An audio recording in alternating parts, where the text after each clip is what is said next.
Are you willing to undertake a dangerous mission behind the enemy lines, knowing that you may never return alive?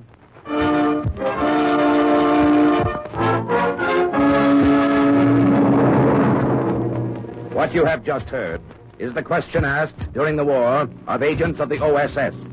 Ordinary citizens who to this question answered, yes.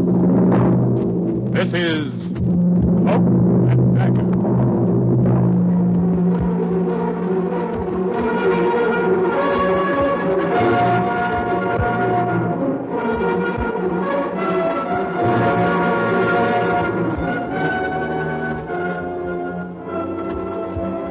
Black warfare, espionage, international intrigue. These are the weapons of the OSS. In today's adventure, Wine of Freedom. the role of Vince Keller, an American OSS agent who made a sales trip inside Hitler Germany, is played by stage and screen star Mel Ferrer, currently to be seen with Joan Fontaine in the RKO picture Born to be Bad. Today's story is suggested by actual incidents recorded in the Washington files of the Office of Strategic Services. A story that can now be told. Night had started to fall by the time I found the house. I stood out on the pavement and peered at it through the shadows. There wasn't anything strange or ominous about it. It was just a white frame house like the kind you see back in Omaha. Only this wasn't in Omaha.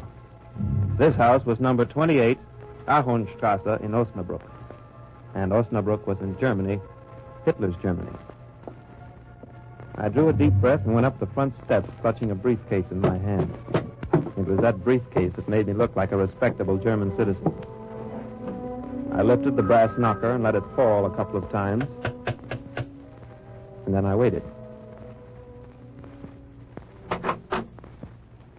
Yes. What is it that you want? She was younger than I'd expected, and prettier. And, of course, she was suspicious. You were suspicious of everybody in those days if you were a German, particularly the kind of German I knew she was. Well? Frau Holtzmann? Yes. I'd like to talk to your husband. My husband. Herr Ludwig Holtzmann. Is he in? What do you want to talk to him about? Wine. Oh. Wine. My name is Keller. I've just come from Bielefeld. I'm a wine salesman. Part of it was true. My name was Keller, all right, Vince Keller.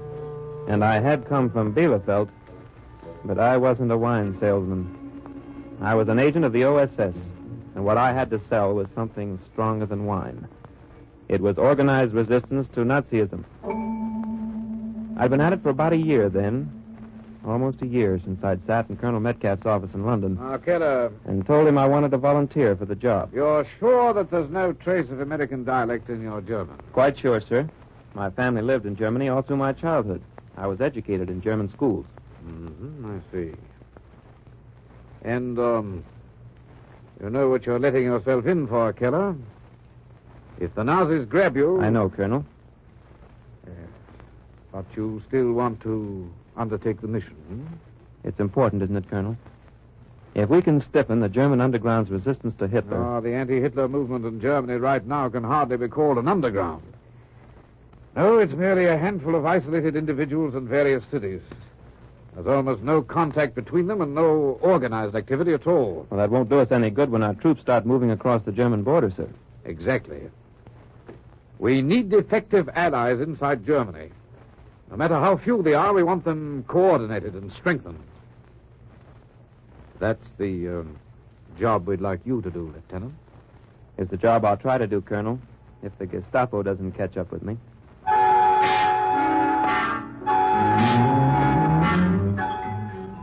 2 weeks later, I'd parachuted into a grassy field outside Dusseldorf, and the Gestapo hadn't caught up with me yet.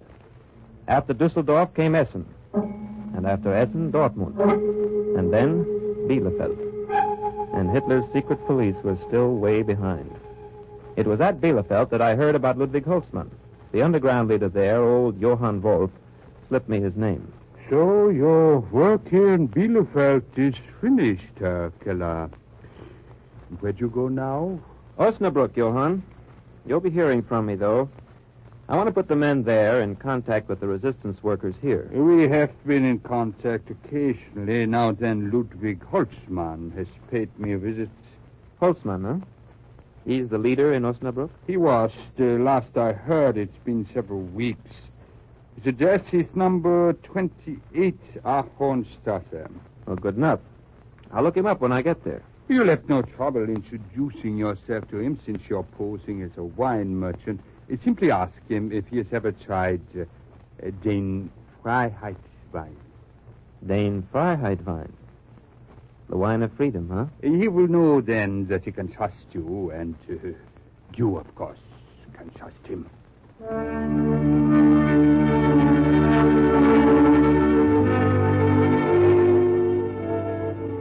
So that's how it happened, that on that September evening, I followed Frau Holtzmann into the living room of her home in Osnabrück. Won't you sit down, Herr Keller? My husband should be here soon. He isn't home, then? No, he's late this evening. He's almost always here by dinner time. I don't know where he could... Oh, but wait, yes, I do, too. It doesn't matter. I can wait. No. I'm sure he stopped in to see a friend down the street. I'll try to find him. But really, I hope you won't... He'll be very eager to talk to you. He's quite interested in wine. Oh? Is he? Yes. He would not want to keep you waiting. You stay right here and make yourself comfortable. I'll get him. Wouldn't it be easier to call your friend's house on the telephone? The telephone... Oh, I wish I could, Herr Keller, but we had a heavy air raid in Osnabrück last night. The telephone is out of order. It was a hasty exit she made. Almost too hasty. I sat there in that empty house for a minute or two where she'd said to make myself comfortable. But somehow I wasn't, Mary. So I got up and went over to the telephone. What number do you wish, please? I was under the impression, operator, that this line is out of order. You're mistaken, sir. This line has not been out of order today. That gave me something to think about while I waited. I think better when I'm moving. So I began to move around the Holtzmann house. I peeked into rooms, even opened drawers, but I didn't find anything. In fact, I didn't even know what I expected to find. When the front door opened, I was back in the living room trying to look comfortable. I was right, Herr Keller. I found him drinking beer with our friends. Caught in the act, eh, Herr Holtzmann? I'm afraid so. Well, please sit down, Herr Keller. Thank you. You are a wine salesman, my wife tells me. Yes, I am. And she tells me that you're very interested in wine. That's true. Sort of a connoisseur, perhaps? You might say so, yes. Like our mutual friend in Bielefeld, who suggested that I call on you. And who was that, Herr Keller? What was his name? It must have been the lie Frau Holtzmann had told about the telephone that made me hold back. It must have been the way she stood there, listening so intently, so eagerly. That was why I brushed aside his question, and that was why I said nothing about the wine of freedom, even when he asked. Tell me, Herr Keller, do you carry a dry red wine at reasonable prices? Yes, we have an excellent Burgundy, Herr Holtzmann. From where? Why, from Chambertin. Chambertin. What year, Herr Keller? 1927. 1927, huh? I don't think we'd be interested in buying any of your wine. But, Herr In Holtzmann... fact, we'd appreciate if you'd go peddle it somewhere else. Now, wait a minute. Any authentic wine merchant would know that the great frost of 1927 killed the crops of Chambertin. You might tell the Gestapo that before they send you out again. I caught on then, and I almost laughed. He thought I was a Gestapo agent. That explained it. Maybe it even explained his wife's peculiar behavior. I'd been too busy suspecting them to consider how deeply they must have been suspecting me. Here's your hat, Herr Keller, and your case. Thanks, Holtzmann. But before I go, there's another wine you might enjoy. So? What is it? Den Freiheitswein. Have you ever tried it? Yes. I have. You like it? Oh, I like it very much. Perhaps you'd care to hear a little more about it. Oh, by all means. You should have mentioned that before.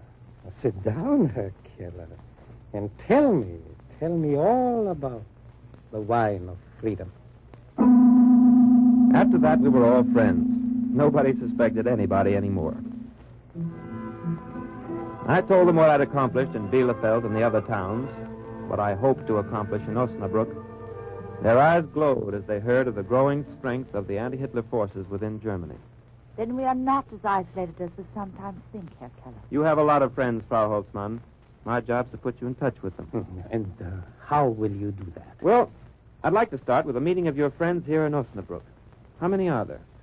Only a few we actually know personally, maybe 6, 7. Well, that's enough. You think you could get them all together in a safe place tomorrow night? Tomorrow night? We would have to work quickly. It could be done, though. I think so, yes. Yes, I'm sure it could, but I'd have to start working on it right away. By phone? Well, we never use the phone here unless it's urgent. In front of strangers, you even pretend it's out of order, huh? Oh, you checked up on me after I left, Herr Keller. Well, I was even beginning to wonder if you were a Gestapo agent yourself, Frau Holtzmann. Oh, you needn't wonder anymore, Herr Keller. Linda is as reliable as I am. You can trust her just as you would trust me. And then he left me alone with her while he went out to start rounding up his friends. She insisted I must be hungry, and she led me out into the kitchen and gave me the dinner she'd cooked for her husband. Poor Ludwig. I don't suppose he'll get anything to eat tonight. He should have eaten before he left. Oh, you do not know him, Herr Keller. This underground work is his life. Food means nothing to him. He goes without sleep. He never has a moment of pleasure. Nothing matters to him but fighting the Nazis. Not even I, the woman he married. I guess that's the way a man gets in the underground after a while. Yes. He gets hard and cold and callous. Like Ludwig Holtzmann. Well, never mind that. If you will excuse me, Herr Keller, I want to go upstairs and get your room ready. You'll sleep here tonight, of course. Well, don't go to a lot of trouble, please. No, it will take but a moment. You finish your dinner. I'll be right down. But the strange thing was that she never went up. At least I didn't hear her go up. I waited for her footsteps on the stairs, and when there was no sound, I left the table and pushed open the door a crack. I saw her then in the living room, with her back to me, her head bent over the telephone. I can't explain to you now. I heard her, too. No, don't ask me. Just do what I tell you. Don't come here, whatever you do. Meet me by the bandstand in the park. Be there in half hour and wait for me. I'll come as soon as I can. Frau Holtzmann could do a lot of tricks with the telephone. I wondered if she could explain away the second one as easily as she'd explained away the first. I didn't ask her, though. I let her show me up to my room a half hour later, and I told her good night. Good night, Herr Keller. If you need anything, call me. I'm in the room at the end of the hall. You're going to retire now, Frau Holtzmann? Yes, I think I will. I'm very tired. I don't believe I'll wait up for Ludwig. Well, thanks again. Not at all. Good night. Good night. I'd been tired myself, but I felt wide awake then. I went to bed, though. That is, I went through the motions of going to bed, with all the proper sound effects. I let my shoes drop loudly on the floor. Then, after I'd quietly put them on again, I opened the window and flicked the light switch. After that, I waited silently by the door. She must have taken off her own shoes to tiptoe down the stairs because I didn't hear her go. But she shouldn't have let the front door close quite so hard. I did hear that. Then I moved fast. Out of the bedroom and down the stairs and out the front door. But I closed it quietly. She must have been 30 yards ahead of me when I reached the street. I didn't try to close the distance between us. It was easy enough to follow her. The sidewalks were practically deserted. She didn't look back once. A woman who's walking as eagerly, as determinedly as Linda Holtzman was walking doesn't bother to look back. We reached the park in 20 minutes. It was deserted, too. She stayed on the gravel walk, and I slipped through the bushes, and then I did close in on her. She approached the bandstand. A figure separated itself from the shadows and came toward her. Linda. I was crouching behind a shrub 3 feet away by then. Here I am. I saw that the figure wore a Nazi uniform. Oh, What's happened? Why did you call me? I'll tell you. Aren't you going to kiss me? He kissed her. And they were both lost in it. So lost they didn't even hear the plane start whining through the night. I heard them, but I didn't move. There was something else I had to hear. Something that might prove more fatal than a British bomb. Now tell me, what was the meaning of the telephone call? Paul, listen. We'd better get to a shelter. There's one at the other end of the park. Come on, Paul, hurry. But tell me first what has happened. We won't be able to talk in the shelter. It's an OSS agent. What? An American spy. He's at my house now. An American spy here in Osnabrück? Paul, the right open! Let's run! No use running now. It's too late. Down, Linda. Throw yourself down. The Nazi was right. It was too late to run. The Tommies were dropping bombs all over town. Linda followed his advice, and so did I. I flung myself on the soft ground behind those shrubs and hung on for dear life.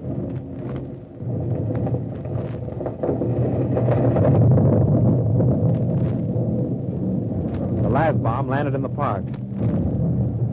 When I raised my head at last, there was only a pile of rubble where the bandstand had been. Linda. I heard the Nazi calling her name.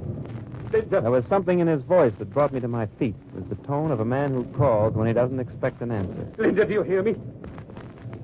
God in him. He's dead.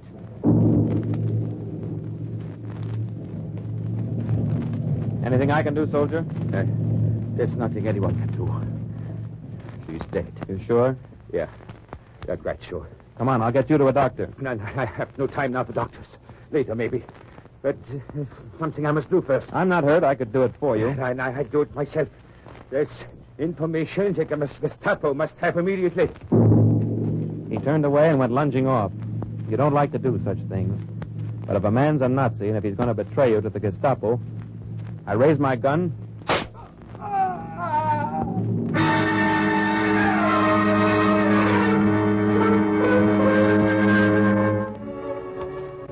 There are other things you don't like to do either. You don't like to tell a man that his wife is lying dead in the park. Or what she was doing there before she died. Not if she was kissing a Nazi soldier and selling the underground movement down the river.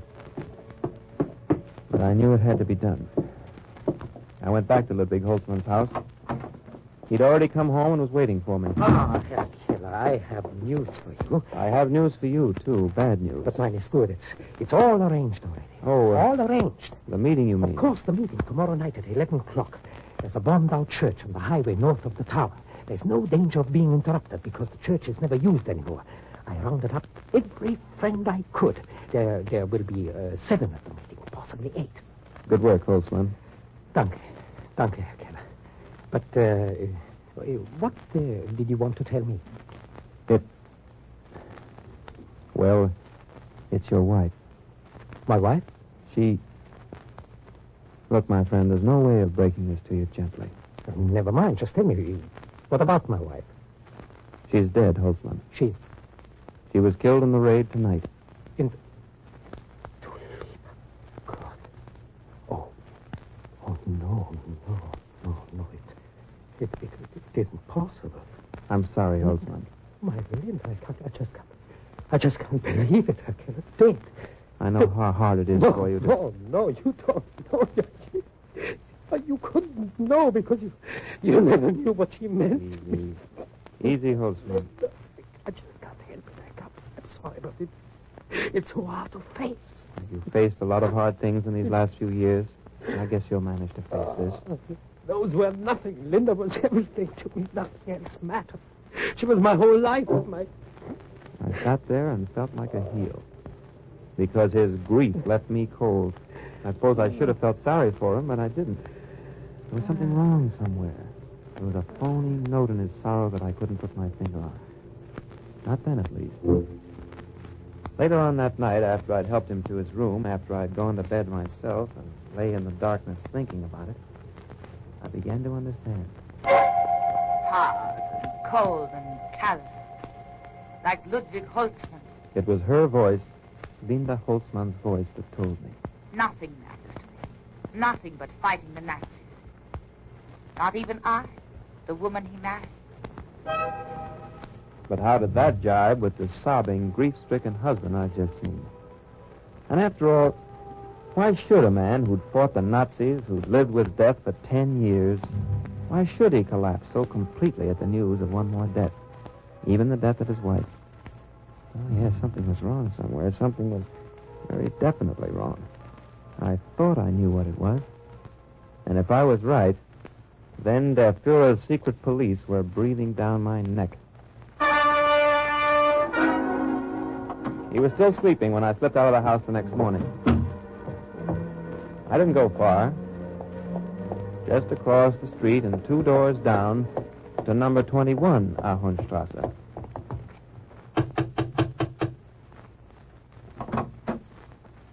Yes? What is it you want? I'm sorry to disturb you so early. I wonder if you could help me. I'm a stranger in town. I'm looking for the Holtzmann residence. Holtzmann? Across the street, 2 doors that way, number 28. Thank you very much. You're welcome. Good day. Excuse me. I think I have the right party, don't I? That is Herr Ludwig Holtzmann's house, isn't it? It was his house. Oh? Doesn't he live there anymore? Herr Ludwig Holtzmann died 3 weeks ago.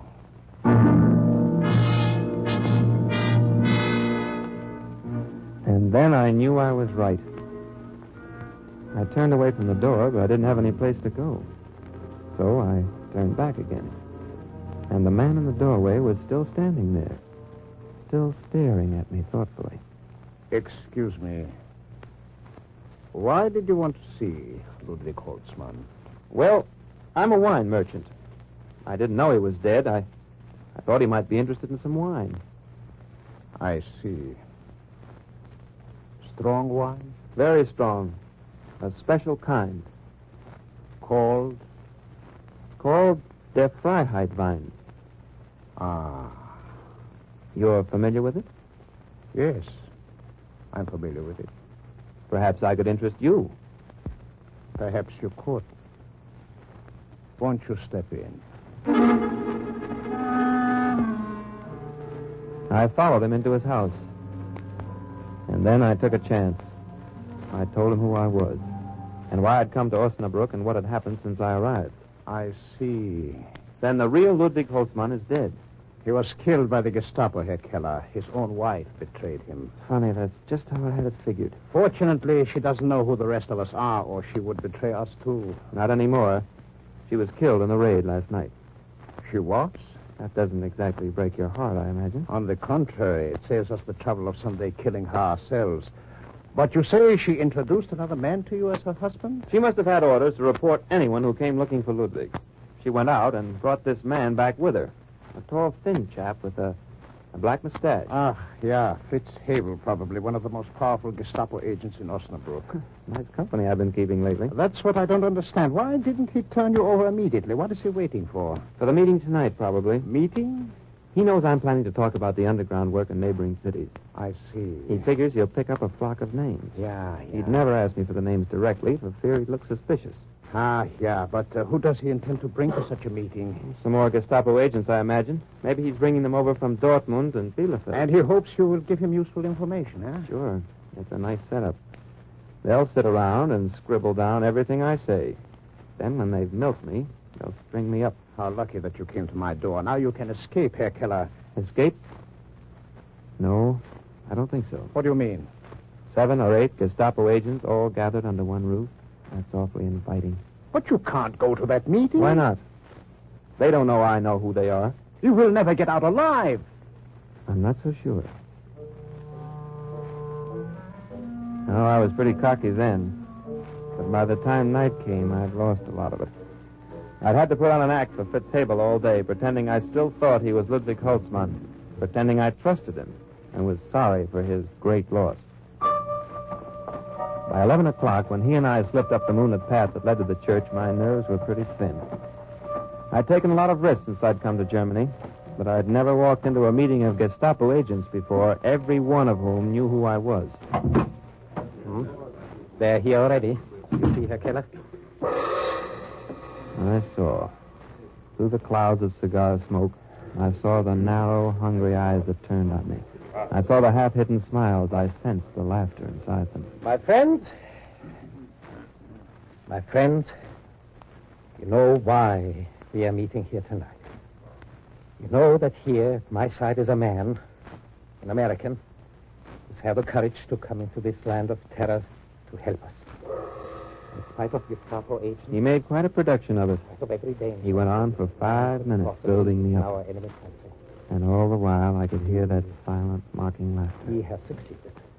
And so now, Herr Keller will tell us of the work he has been doing in other German cities. He will give us the names of our brothers who are fighting in the same cause for which we fight. He will teach us how to fight more effectively, how to bring closer the day of final victory. I present Herr Keller, the American. Thanks, Herr Holtzmann. Brothers and friends, my plans have changed somewhat. I did intend to tell you about the resistance movement in other cities. But I find that the resistance movement here in Osnabrück is quite impressive. So I decided to show you an example of that instead. If you look around you, you'll get a real lesson in how we fight, how we bring closer the day of final victory. It took them a minute to catch on, but not long. Then they turned and they saw what I was pointing at. They saw the guns of the underground that were shoved through every bombed-out window. All right, man, on the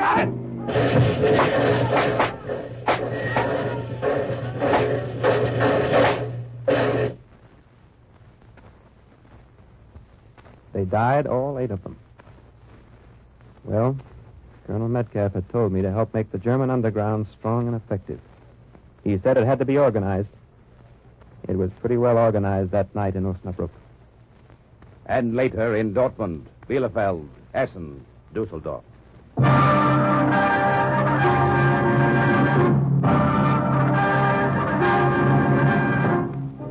Soon, due in large part to Lieutenant Vince Keller of the OSS, the resistance was well organized throughout Nazi Germany.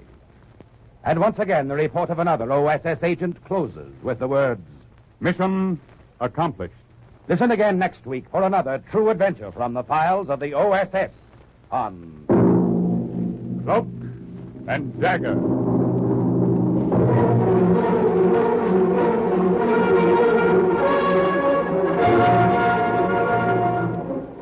Heard in today's Cloak and Dagger adventure as Vince Keller was Mel Ferrer, star of stage and screen. Hebel was Herbert Berghoff, Linda Francis Robinson.